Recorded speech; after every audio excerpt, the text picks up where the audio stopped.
안녕하세요. TV에서나 나올 법한 일이 저에게도 벌어져서 너무나 놀란 마음을 금치 못하고 이렇게 사연을 작성하게 되었습니다. 저는 굉장히 힘들게 살아온 한 여자였어요. 20살 때부터 파출부 일을 했다고 하면 믿으실 수 있을까요? 어린 나이에 부모님을 잃고 동생들을 돌보면서 저의 젊은 시절이 통째로 날아갔다고 해도 과언이 아니었어요. 매일 눈물로 밥을 짓고 또 몸이 부서질 것 같은데도 식당에 나가서 서빙 일을 하니까 손가락 마디마디가 같은 또래의 여자들에 비해서 정말 소뚜껑처럼 두꺼웠어요. 저의 손을 본 한 손님이 아니 이렇게 젊은데 무슨 손가락은 농사 짓는 노인네보다 더 두꺼워? 이래서 시집을 갈 수 있겠어? 라고 하는 겁니다. 그게 얼마나 상처였는지 몰라요. 매일 남들에게 손을 보이기 싫어서 여름에도 긴팔을 입고 소매로 손가락을 가렸죠. 그게 반복이다 보니까 저는 늘 마음이 상처투성이었고 하루하루 사는 게 참 힘들었습니다. 뭐라 설명할 수 없을 정도로 막연한 나날들이 지속되었고요. 집에 가면 동생들이 언니 나 배고파 나 밥 줘 하는데 주머니에 돈 한 푼이 없어서 애들한테 식당에서 싸온 남은 잔반을 줘야 하는 그 서러움은 잊지 못할 정도로 마음이 찢어졌죠. 그렇게 혼자서 고군분투하면서 살고 있을 때 저에게 빛과 같은 한 남자가 다가왔습니다. 그 남자는 저희 집 옆 초가집 같은 곳에서 살고 있던 사내였어요. 거의 뭐 마구간이라고 불러도 될 정도로 십수년간 그 집에서는 아무도 살지 않았고 나다니는 사람조차 없었거든요. 어느 날 누군가 그 집에 들어와서 물건을 싹 다 정리하고 망치로 이것저것을 두들기면서 수리를 하더니 나름 사람이 살 수 있는 정도의 상태가 된 겁니다. 신기하기도 하고 또 다행이다라고 생각이 들었어요. 그 집이 이렇게 버려진 채로 있다는 게 굉장히 아까웠는데 젊은 남자가 그래도 가까이 있으니까 마음이 든든하더라고요. 여느 때와 같이 출근을 하고 있는데 애들이 참 귀엽네요. 동생들인가 봐요. 슬쩍 보니까 어쩌다 보니 가장이 되신 것 같은데 저랑 처지가 비슷하시네요. 저희 두 집 걸어서 5분도 안 되잖아요. 앞으로 오며 가며 하면서 인사도 자주 하고 그랬으면 좋겠습니다. 하면서 친근하게 말을 걸더라고요. 무척이나 고마웠죠. 누군가 제게 그렇게 친절하게 말을 건 적은 단 한 번도 없었거든요. 설레는 마음에 하루 종일 기분이 좋았습니다. 저도 그 사람이 좋으니까 자꾸 웃음이 터지고 또 볼 때마다 행복한 기분이 드니까 속으로 참 저런 남자를 내 남편으로 삼으면 좋을 텐데 라고 생각을 했어요. 조금씩 가까워지고 있을 때 저희들이 결정적으로 가까워지게 된 계기가 생겼습니다. 아직도 그 사건을 생각하면 가슴이 사무치고 미칠 것 같은 고통스러움에 정말 힘이 드는데 제가 동생이 분명히 있다고 했잖아요. 그 동생들이 참 학교도 못 가고 그래서 지네들끼리 잘 놀았어요. 저는 동생들을 먹여 살려야 하니까 항상 밖에 나가서 일하고 애들 케어를 잘 못했고요. 그런데 애들이 비 온 다음 날 계곡물이 불어나니까 거기에서 놀았던 겁니다. 평소 같으면 그 계곡에 물이 말라서 바닥이 훤히 보일 정도였는데 그 전날 비가 많이 오니까 물이 올라가게 되었고 겉으로 보기에는 충분히 발이 닿을 것처럼 보였던 거죠. 그 안이 얼마나 물살이 센지 동생들은 아무것도 모르고 그곳으로 뛰어든 거죠. 정말 이건 아니다 싶은 마음에 매일 얼마나 눈물이 흘렀는지 모릅니다. 터덜터덜 지친 몸으로 서빙을 하고 있을 때 자기야, 나 참 미치겠네. 전화기도 없고 자기 동생들한테 엄청 큰일이 났어. 놀라지 말고 빨리 와봐. 빨리. 지금 일하고 있을 때가 아니라고 정말. 이라고 소리를 치면서 누군가가 저를 찾아온 겁니다. 저는 눈이 휘둥그레져서 아니 도대체 무슨 일이에요? 왜 그러시는 거예요? 라고 하며 어안이 벙벙한 채로 저에게 달려온 그 사람을 보았습니다. 그분은 앞집에 사시는 동네 이장님이셨어요. 헐레벌떡한 가슴을 쓸어내리면서 그 동네 이장님 아내분은 제 손을 잡고 가게 밖으로 나와서 미친 듯이 달렸고 저는 도대체 동생들에게 무슨 일이 생긴 거냐고 수십 번 되물었지만 이미 속으로는 직감을 했습니다. 계곡물이 불어났고 거기에 동생들이 들어간 거라면 틀림없이 죽었겠구나. 나 정말로 큰일 났다. 하면서요. 현장에 도착하니까 계곡 바깥에 폴리스 라인이 쳐져 있었고 동네 사람들이 모두 모여 있었어요. 제가 등장하자 사람들이 저를 모두 쳐다보고 어쩜 좋아 하면서 혀를 끌끌 차더라고요. 저는 하염없이 눈물만 났습니다. 제 동생들 어디 있냐고 소리치니까 싸늘한 시신 위에 하얀색 포가 덮어진 곳을 손가락으로 가리키더라고요. 그걸 본 순간 정말 참을 수 없는 눈물이 줄줄 흘렀고 이걸 어떻게 하냐면서 대성통곡을 했어요. 그때 제 곁에서 어깨를 잡고 괜찮다고 하면서 꽉 잡아준 사람이 옆집 남자였습니다. 알고 보니까 소식을 듣고 옆집 남자가 계곡으로 바로 달려왔고 아이들이 계곡 안에서 빠져서 허우적거리고 있을 때 목숨을 걸고 애들을 물 밖으로 그 남자가 빼낸 겁니다. 정말 만약에 그 거센 물살에 자기 목숨이 위험할 수도 있었는데 그 남자는 제 동생들을 살려야 한다. 아니, 죽었으면 몸이라도 건져야 한다는 심정으로 몸을 던진 거죠. 이미 물 밖에 나왔을 때는 동생들은 숨이 멎은 상태였고 그 남자는 안간 힘을 다해서 인공호흡을 했지만 달라지는 건 없었습니다. 그저 죽은 동생들은 더 이상 돌아오지 않을 거고 저는 한순간에 동생들을 잃은 허망한 삶 속에 빠진 비참한 여자가 되었을 뿐이었죠. 저는 어떻게 하면서 가슴을 냅다치기 시작했고 정말로 너무너무 힘들었습니다. 그 남자는 미안해요. 내가 꼭 살리고 싶었는데 그러지 못했어요. 정말로 당신 동생들 내가 살리고 싶었는데 애들이 너무 어리고 아무것도 모르니까 어른들 없는 사이에 기어이 계곡에 들어가고야 말았던 것 같아요. 앞으로 정말 모르겠네요. 라고 말하는데 저는 그래도 제 동생들 시신이라도 찾을 수 있게 해주셔서 무척이나 감사합니다. 라고 하면서 마음을 추스렸어요. 정말로 부모님 지병으로 떠나보내고 남은 가족마저 떠나보내니까 미칠 것 같은 힘든 감정이 쏟아지더라고요. 너무나도 힘든 마음을 도저히 숨길 수가 없어서 저는 안 좋은 선택을 하려고 했습니다. 그래, 동생들 때문에 살았는데 동생들이 죽으면 난 앞으로 어떻게 살겠어. 절대로 살 수가 없지. 라고 생각하며 연탄을 사두었어요.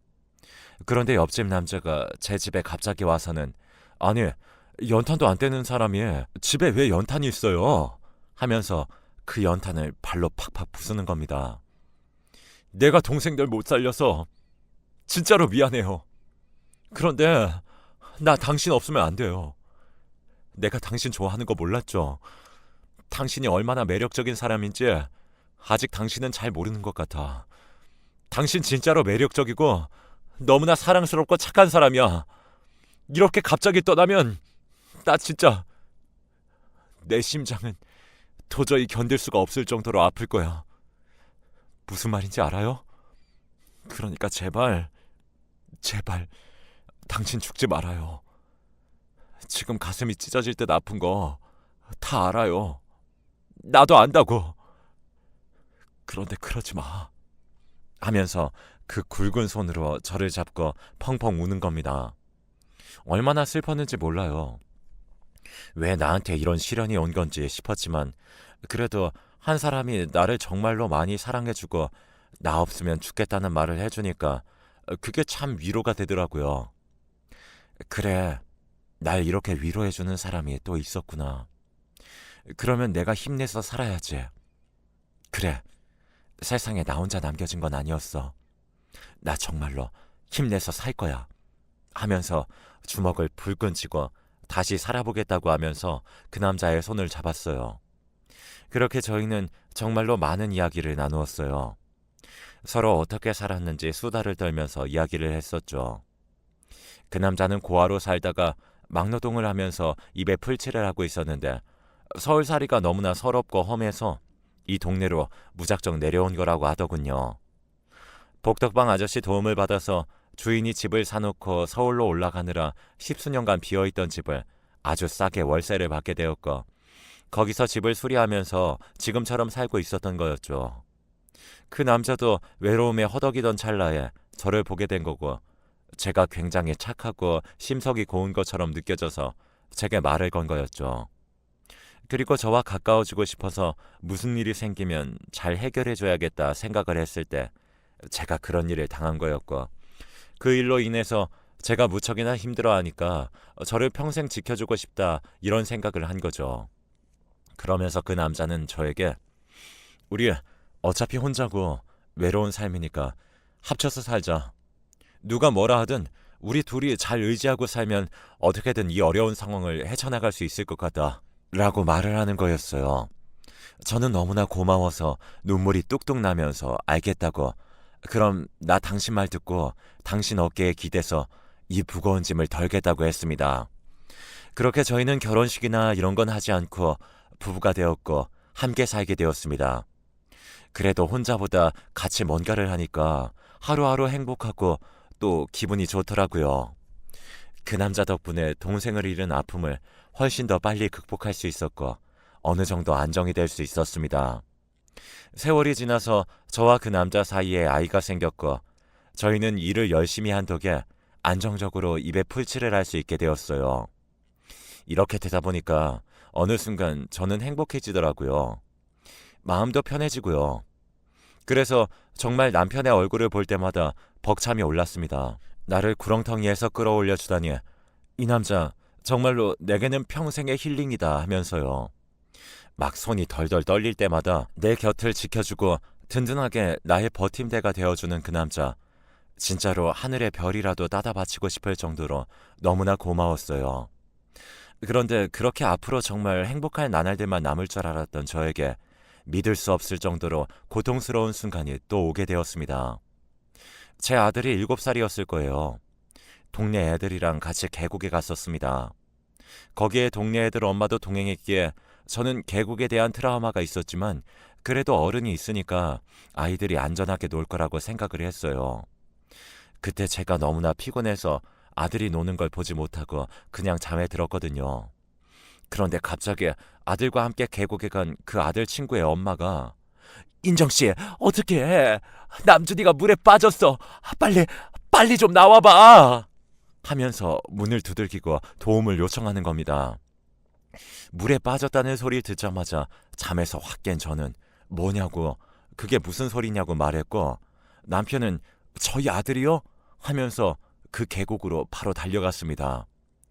손이 파르르 떨리면서 저는 어떻게 해라면서 발을 동동 굴렀고 남편은 바로 계곡으로 뛰어들었습니다. 알고 보니까 아들이 그 안에 있는 물고기를 잡겠다고 하면서 점점 더 깊은 곳으로 들어갔고 발이 삐끗하면서 동네 사람들도 무서워서 안 들어가는 깊은 곳까지 빨려 들어가게 된 거였어요. 그런데 계곡이 깊은 곳은 수심이 엄청 깊고 또 그 안에 물살이 강해서 어른들도 잘못 들어갔다가는 크게 휩싸이는 경우가 있잖아요. 수영을 잘하는 제 남편이 그런 겁니다. 밑으로 빠진 아이를 건지겠다고 잠수를 해서 아이를 끌어올렸는데 아이가 물을 먹고 본능적으로 사람을 꽉 잡고 힘을 주니까 남편도 몸에 힘이 빠져서 호흡을 못하게 된 거죠. 자연스럽게 그 계곡 밑으로 빠지게 된 거고 나중에 구급대원들이 와서 그 둘을 건져냈지만 저는 그렇게 아들과 남편을 둘 다 잃은 여자가 되었습니다. 동생들도 죽고 도저히 살 수가 없었어요. 아마 말로 다 설명하지 않아도 제 심정을 아실 분들은 아실 거예요. 사랑하는 사람들을 보지 못한다는 게 얼마나 고통스러운 일인지요. 정말로 난 왜 이렇게 된 거지?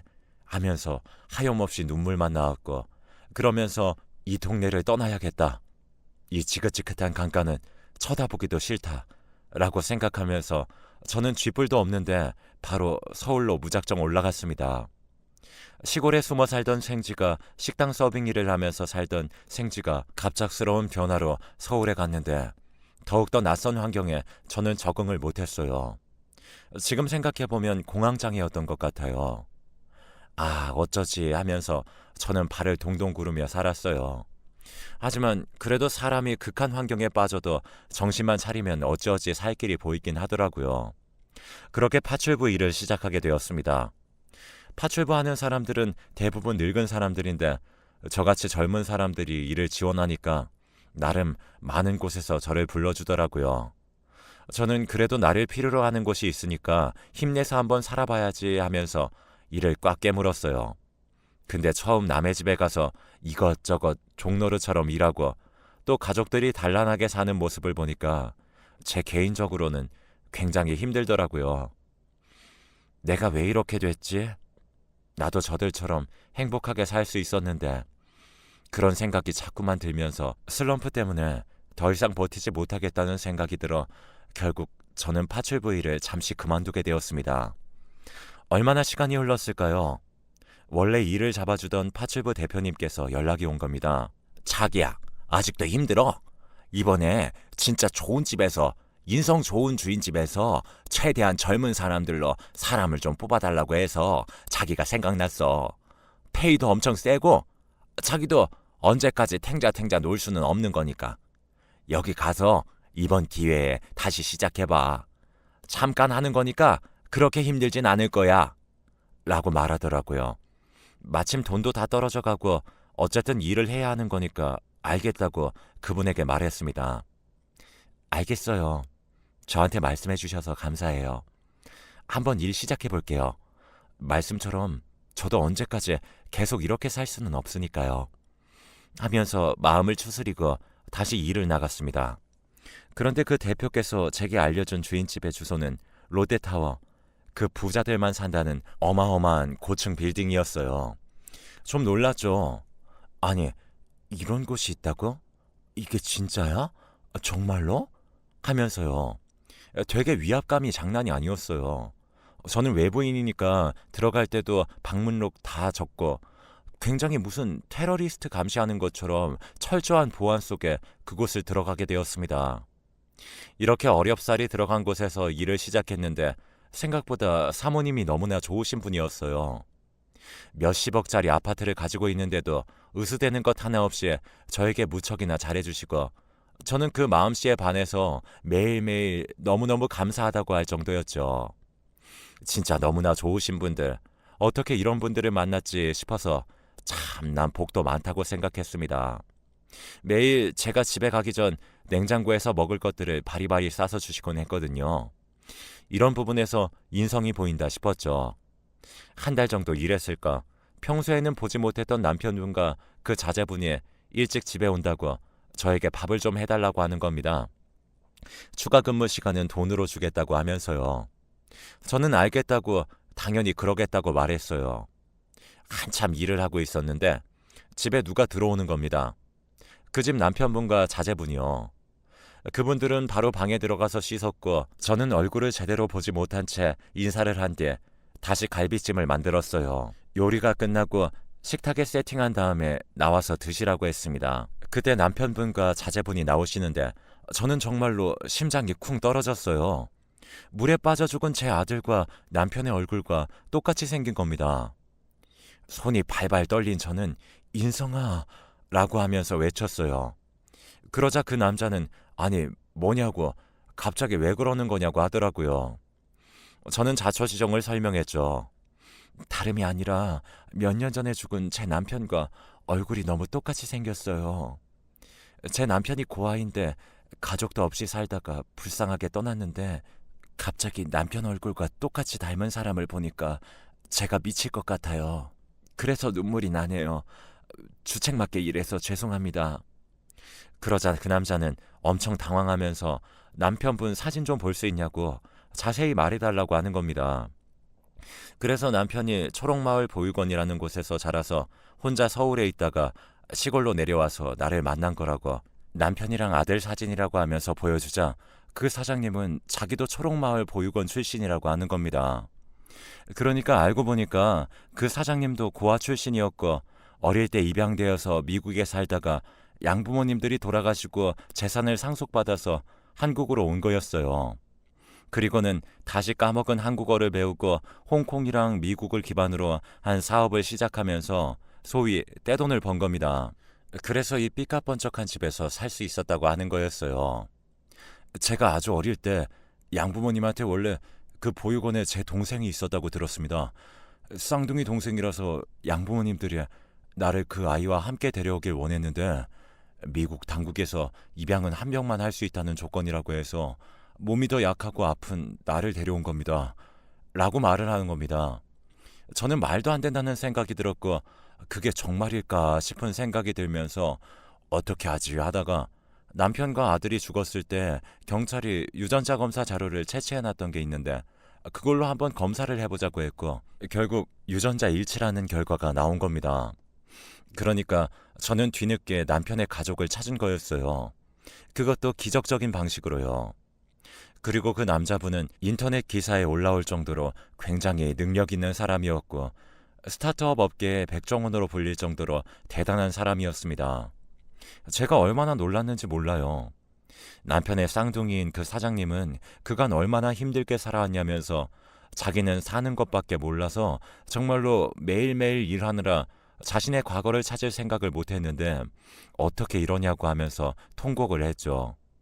사모님도 정말 이건 말도 안 된다고 하면서 같이 얼싸안고 울었고요. 그 사장님은 동생이 있는 곳에 한번 가보고 싶다고 하면서 저와 함께 남편과 아들의 산소로 갔고 이렇게 험한 곳에 동생이 있다는 게 마음이 너무 아프다고 하면서 수천만을 들여서 좋고 양지 바른 자리를 사서 남편과 제 아들의 묘를 이사시켰습니다. 그리고는 저에게 말했어요. 제가 정말로 가진 게 돈밖에 없는데 어찌 제 동생의 인생을 보상할 수 있겠습니까? 그래도 제가 동생을 찾지 못한 시간 동안 동생 곁을 지켜주고 외롭지 않게 사랑해준 당신에게 조금이나마 보답을 하고 싶습니다.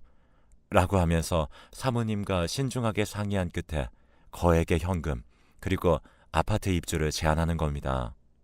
저는 아니라고 내가 한 게 뭐가 있다고 이런 거 받냐고 손사래를 쳤지만 그 남자는 그냥 거부하지 말고 받으라고 계속 권유했습니다.